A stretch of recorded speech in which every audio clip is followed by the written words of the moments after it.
အားလုံးပဲမင်္ဂလာပါရှင်ဒီနေ့ကျမလေးပြောချင်တဲ့အကြောင်းအလေးတစ်ခုပေါ့နော်ပြောချင်တဲ့အကြောင်းအလေးဆိုတာဒီရက်ပိုင်းမှာပေါ့ဒါဒီကျမတို့ကထိန်ရာတွေဖြစ်နေတဲ့အတွက်ဒီရက်ပိုင်းမှာကထိန်လူပွဲတွေနဲ့ပတ်သက်တာတွေအများကြီး Facebook မှာတက်လာတာပေါ့နော်အဲ့တော့ပထမဆုံးပြောချင်တာကျမအခုပြောမယ့်စကားတွေအကုန်လုံးကမုန်းတီးတဲ့စိတ်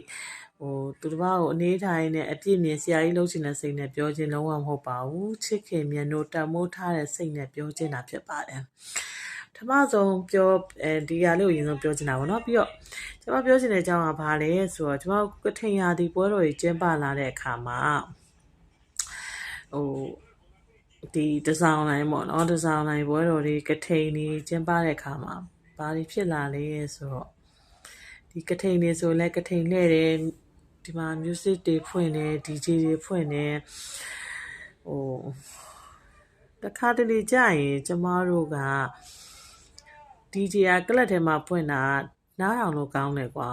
နားထောင်လို့ကောင်းတယ် DJ ဖွင့်လို့ကလပ်ထဲမှာကလာလဲဘာမှပြောစရာအကြောင်းမရှိဘူးဒါသူ့ရဲ့နဲ့သူ့ဇက်ကြိုက်တယ်ကွာကထိန်ဆိုတဲ့အရာကကြတော့ဒါကကျမတို့ဘာသာတရားနဲ့ပတ်သက်တဲ့အရာဖြစ်တယ်ပေါ့နော်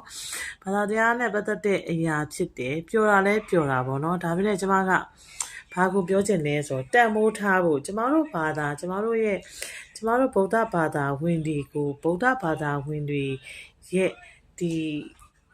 တန်မိုးထားမြင်လို့တဲ့အရာတွေကိုဗုဒ္ဓဘာသာဝင်တွေကပဲ